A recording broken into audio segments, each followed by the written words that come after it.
Good morning, good morning. Okay, here we are again, coming to finish, to continue on in Perek Dalet.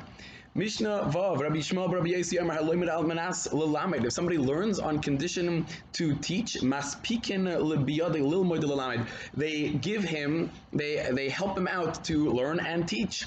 Haloimid Al Manas L'Asis, if somebody learns on condition to do, Maspikin Biyad L'Ilmoid L'Lamed Lishim L'Asis, they give him not only to learn and teach, but also to do. And of course, we're not talking about somebody who is not planning on learning at all, even in the beginning part of the Mishnah, because then he's not a good guy. If you're learning just for the intellectual pursuit, that's not good. Rather, it means a guy who's somebody who's learning Torah on condition to keep everything he does, but he's not out to do mitzvahs. He's not going ahead and he's not gonna. The Rav explains he's not he's gonna sit and learn all day long. He's not gonna run around to do mitzvahs. So this is the type of person who they will help him do just learning. Now, it's very important to note that what we see is that what you set your goals for is what Hashem will help you out for. If you shoot just yay high, you will get yay high. If you shoot yay high, you will get yay high. So therefore, the important thing is to shoot high, and Hashem will help you out with those goals. That's the lesson that we see from this Mishnah. Shoot high, and you will get high. Zion. Mishna Zion. Rabbi Tzadok Omer Al Tifresh Min HaTzibur, do not go away from the tzibor. If everybody is staying up Shavuos night, you also stay up Shavuos night. Do not make yourself like a lawyer. If you're judging a case, don't try to answer up for the people. Deal with what's presented to you. We already saw that earlier. Do not make the Torah something, a crown, in order to make yourself great with. In other words, the Torah is not there for you to make yourself great with it. It is not a spade to dig with. In other words, you're not supposed to be making money off the Torah. Of course, you can go into Kollel and get a stipend that is, the Kesef Mishna speaks as Beferish, and that is, I'm not learning Torah in order to make money. We're not here to make money.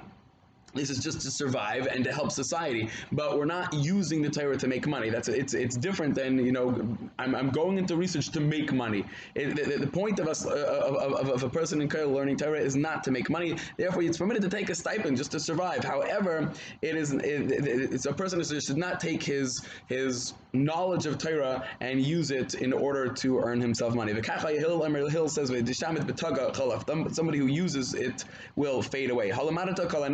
Whoever is nana from Torah takes his life from the world. Rabbi Mishna, and this is obviously talking about somebody who is an accomplished scholar already, and going ahead and he's using the Torah. But otherwise, we have this rule called Haloimid Shalei Lishma. A person should go learn Shalei Lishma because Mitech Shalei Lishma Balishma. You should go ahead and you could go ahead and learn Shalei Lishma. You could learn for prizes, and when you're in grade school, or when you could learn for prizes. So it's okay to learn for prizes. It's just that you expect the Reb Chaim Volozhin says that you have to expect yourself to one day want to learn for not prizes. That's called Mitech Shalei Lishma Ba Lishma. Rabbi Yossi Omer Mishna Ches Kol HaMechaber Es HaTorah Gufim Mechubed Al HaBrios. Whoever honors the Torah by giving the Torah honor, by giving yeshivas honor, so then he will be honored. The Rabbi Yochanan explains this as a segula type of thing. Like if you do this, then Hashem will help you get honor from other people. Or one could say that it's not even a segula. If you give honor to something that is classically honored, so then people will associate you with that, and then you'll go ahead and you will also receive honor from people. Whoever degrades the Torah is gufay mechulal al habrios. And by the way, Rashi says this includes somebody who talks during laning and talks during davening, somebody who goes ahead and disgraces the Torah as being read in public. So be careful. Mishna Tes, Rabbi Shmuel Benoy. Rabbi Shmuel, the son of Rabbi Yossi, says, somebody who avoids judging things, Perek, he removes himself from Eva, from hatred, because he's always going to have at least one person hate him. The Gazel and thievery, and causing people to swear falsely.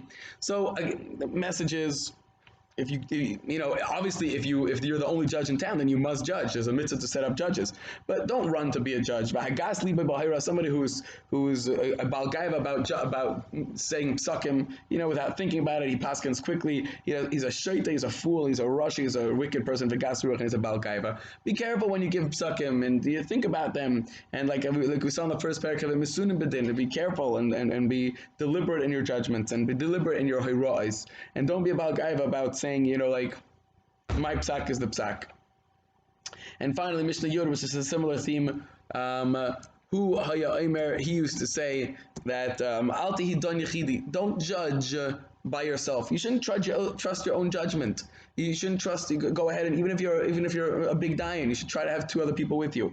V'she'ein don yechidi alecha. There's only one true judge who's able to judge by himself, and that's Hashem. So if you're judging a case, it's always better to go ahead and have two other people with you. V'al tamer kablu daiti, and don't tell the other either two judges or other people be makabel my das. She'ein rishon v'le'ata. They're allowed to decide whose das to be makabel. And similarly, the people of the now obviously, if you're the Revah of town, you could tell the people, no, you have to follow my psak. But if you're not yet the official Revah of town, so then if somebody asks you for a psak, go ahead and give your psak, and if they don't listen, I'm saying this is what I think. I'm not your boss, and a person has to realize that he's not there for other people. If somebody gives a psak, you go ahead and you say a psak. I want this psak. People don't listen. Don't get insulted.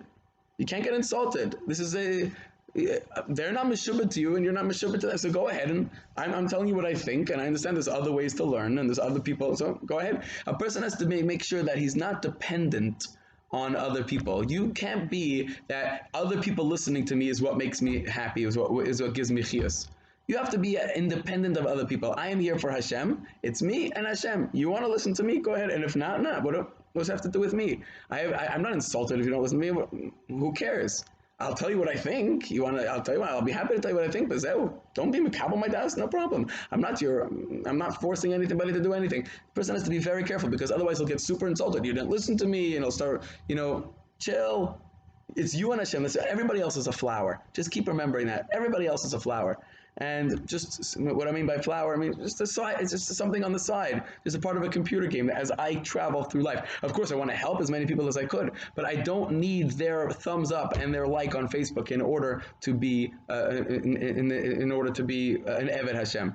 I am serving Hashem to the best of my ability. If you want to hear my advice on something, go ahead and I'll tell you my advice. And if not, I'm just as happy. And you can't be dependent on other people accepting your psak in order to be happy. That's the message of this Mishnah. Have an absolutely amazing day.